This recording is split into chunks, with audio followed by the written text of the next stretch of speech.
NVN के दोस्तों, आपकी सेवा में नमस्कार, आपकी खिदमत में आदाब। कमाल की बात में आपका इस्तकबाल, आपका स्वागत, आपको वेलकम।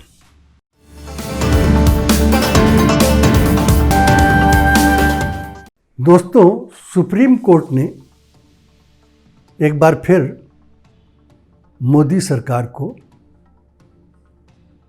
बहुत जोर की डांट पिलाई है। मैं उसका बैकग्राउंड बता दूं। आपको याद है कि जब कोरोना एकदम से फूटा था, एकदम से तो नहीं फूटा था, उसके फूटने के लिए पहले से बताया जा रहा था कि ये कोरोना बड़ी जोर से सुनामी की तरह हमला करने वाला है। लेकिन उस वक्त हमारे सेंटर के हेल्थ मिनिस्टर डॉक्टर हर्षवर्धन ने कहा था कि बिला वजह लोग सनसनी फैला रहे हैं और ऐसा कुछ नहीं है, और लोग मान नहीं रहे थे कि कोरोना कोई एपिडेमिक है।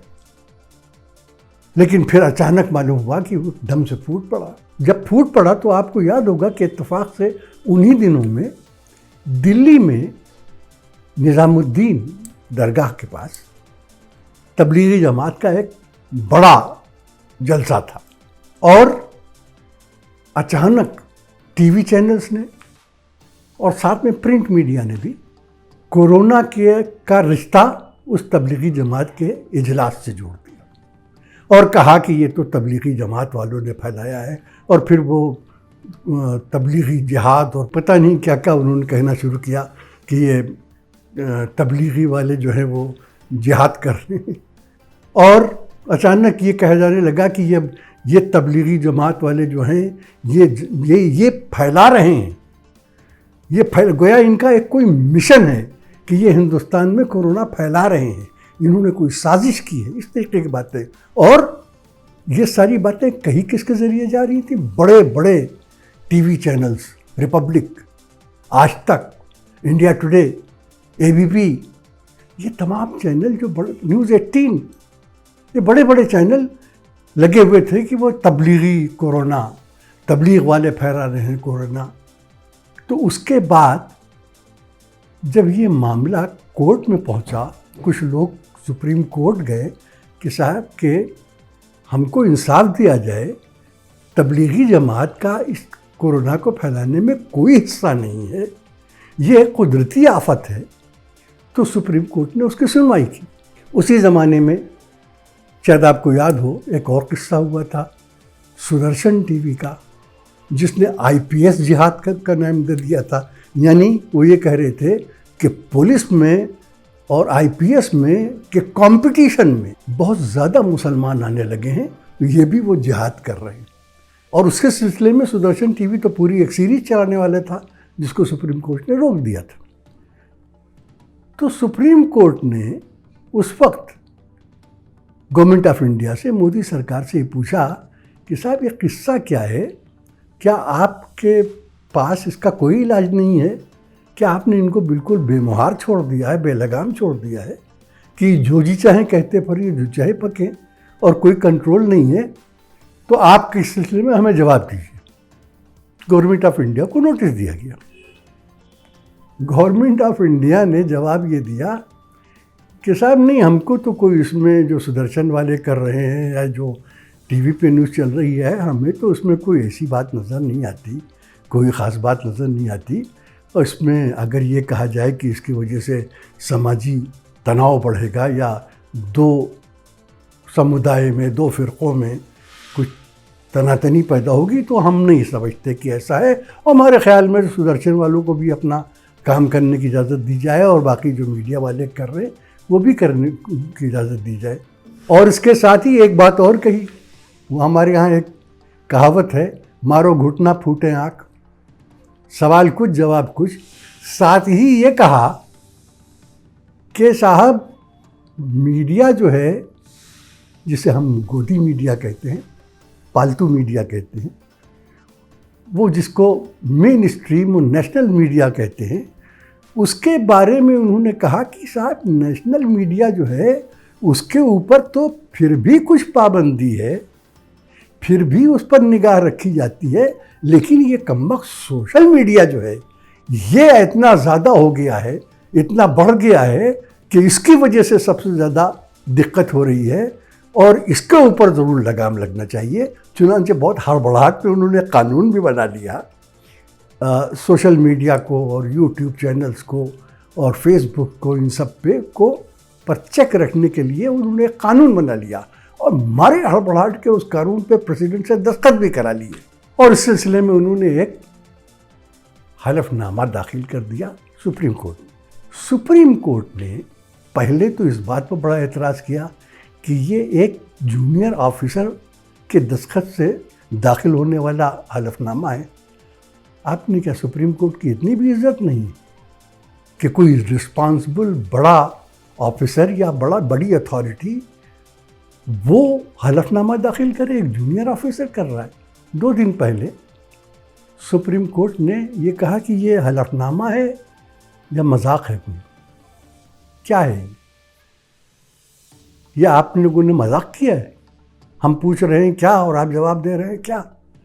इसको वापस ले जाइए और दूसरा हलफनामा दाखिल कीजिए। ये बहुत ज़बरदस्त लताड़ थी। अब वो दूसरा हलफनामा बनाएंगे, जो भी बनाएंगे, खुदा ने क्या बनाएंगे।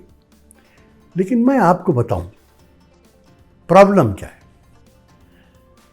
प्रॉब्लम ये है दोस्तों कि गवर्नमेंट को एक बात का एहसास हो गया है कि जिस मीडिया पे उसको बड़ा नाज था और जो मीडिया को समझता था कि दीवार की तरह उसके पीछे खड़ा है और जिस मीडिया के लिए वो ये सुनता था कि उसकी पहुंच तो असीम है, हद से ज़्यादा है, बहुत आगे है,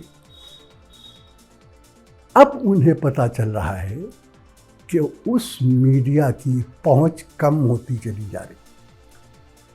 जिस मीडिया को, अजीब बात है, मैंने पहले भी कह चुका हूं एक वीडियो में, दोहराता हूं, जिस सोशल मीडिया के लिए खुद नरेंद्र मोदी जी ने और अमित शाह ने ये कहा था अपने वर्कर से कि ये सोशल मीडिया जो है ये बहुत बड़ा हथियार है, इसे इस्तेमाल करना सीखो।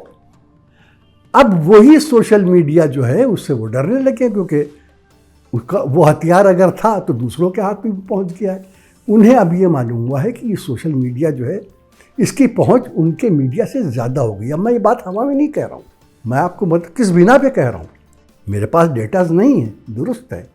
कोई मुझसे कहे डेटा बताओ, मेरे पास नहीं है, मेरे पास इतने रिसोर्सेज भी नहीं कि मैं वो डेटा जमा करूँ। मैं वो उस कयास की बुनियाद पे कह रहा हूँ जो आपकी भी समझ में आ जाएगा। देखिए दोस्तों, जब से ये टीआरपी का घपला हुआ है तब से आप नोट कर लीजिए, मैं चैलेंज करता हूँ, मालूम कर लीजिए, हर गोदी मीडिया के चैनल की टीआरपी घट गई। चाहे वो रिपब्लिक हो, चाहे वो इंडिया टुडे हो, चाहे वो आज तक हो, चाहे वो एबीपी हो, चाहे वो न्यूज़ 18 हो, सबकी टीआरपी घट गई है। सबका टीआरपी घटने का मतलब ये है कि सबका एतबार घट गया है और सोशल मीडिया बढ़ गया है। उसके लिए भी मैं आपको एक बात बताता हूं, आपकी समझ में आ जाएगी। कोई भी यूट्यूब चैनल ऑन कीजिए, छोटे से छोटा, मामूली से मामूली, बेनाम लोगों का, ऐसे लोगों को जिनको आप जानते नहीं, जिनका कोई बड़ा नाम नहीं है, न पत्रकारिता में है, न जर्नलिज्म में है, न किसी और उसमें है, छोटे छोटे लोगों के वीडियो जो हैं आप उन्हें देखिए, उन पर आपको एडवर्टीजमेंट नजर आएंगे। एडवर्टीजमेंट देखने वाले बेवकूफ़ नहीं होते। एडवर्टीजमेंट उन्हीं चैनल्स को, उन्हीं चीज़ों को दिया जाता है जिसको देखने वालों की तादाद बहुत ज़्यादा हो। तो ये सबूत है इस बात का कि जो सोशल मीडिया का एरिया है, इन्फ्लुएंस का, असर का, वो बढ़ रहा है और गवर्नमेंट की यही परेशानी है। उसकी समझ में नहीं आ रहा है। कानून वो डाक बना लें, सोशल मीडिया को चेक करने के लिए कानून वो डाक बना लें, ज़मीन पर एक कानून नहीं चल सकता। उसको कोई चेक ही नहीं कर सकता। और एक तरफ तो आप खुद ही कहते हैं, अभी कल ही मैंने किसी बड़े लीडर का बयान सुना कि साहब हम तो फ्रीडम ऑफ स्पीच और बोलने की आज़ादी को और प्रेस की आज़ादी के बहुत बड़े हामी हैं। अर्नब गोस्वामी के बचाव में ये बात कही थी। तो अगर आप हामी हैं तो सिर्फ अर्नब गोस्वामी को बचाने के लिए क्यों, सारे मीडिया को बचाने के लिए क्यों नहीं? क्या अपनी राय का इजहार करने का हक सिर्फ अर्नब गोस्वामी को है, हसन कमाल को नहीं है, किसी और को नहीं है? तो अगर आप कोई कानून बनाएंगे तो आप मेरे लिए बनाएंगे, उनके लिए नहीं बनाएंगे। ऐसा कोई कानून बनाएंगे तो वो चलेगा? नहीं चलेगा। तो दोस्तों, ये जो सारी बातें हैं वो इस बात की तरफ इशारा कर रही हैं कि सरकार और बीजेपी सोशल मीडिया की ताकत से घबरा रही है, जान रही है कि ये मीडिया सवाल कर रहा है। वो सवाल जिनका उनके पास जवाब नहीं है, वो सवाल जिनका जवाब करने का वो साहस नहीं कर सकते। इसलिए वो चाहते ये हैं कि किसी तरीके से सोशल मीडिया के मुंह में लगाम डाल दी जाए। वो मुमकिन नहीं। और देखना है कि वो दूसरा हलफनामा क्या दाखिल करते हैं। लेकिन ये भी मैं बता दूं कि उन्हें इन चैनल्स पे कुछ न कुछ इनके लिए गाइडलाइन बनाना पड़ेगी, इनकी हदें मुकर्रर करना पड़ेगी। यकीनन सोशल मीडिया वालों को भी अपनी हदों को पहचानना चाहिए, यकीनन उन्हें भी अपनी हद से बाहर नहीं जाना चाहिए। लेकिन जिन्हें गवर्नमेंट का सहारा है और जिन पर गवर्नमेंट सहारा करती है, इन चैनल्स को काबू में रखने के लिए कोई ना कोई तरीका बनाना ही पड़ेगा। और सुप्रीम कोर्ट को यकीन दिलाना पड़ेगा कि आज़ादी किसी भी तरह की हो, किसी न किसी पाबंदी के अंदर रहना चाहिए। तो दोस्तों, आज बात यहीं ख़त्म करते हैं, फिर मिलेंगे किसी और बात को लेके। एक बात आपसे और रिक्वेस्ट करें, आप लोग हमारा चैनल देख रहे हैं, हमें मालूम है, इतनी बड़ी तादाद में देख रहे हैं कि हमारे पास फेसबुक पे तो गिनना ही मुश्किल है कि वो कितने लाखों में है। हमारी रिक्वेस्ट सिर्फ ये है कि आप सब्सक्राइब इसे ज़रूर कर दें, यूट्यूब पे इसे सब्सक्राइब कर दें। मैं फिर आपको बता दूं, सब्सक्राइब करने की कोई फ़ीस नहीं है, सिर्फ एक बटन दबाना है और उसके बाद मामला अपने आप दुरुस्त हो जाएगा। हमें बहुत मदद मिलेगी। शुक्रिया, फिर मिलते हैं।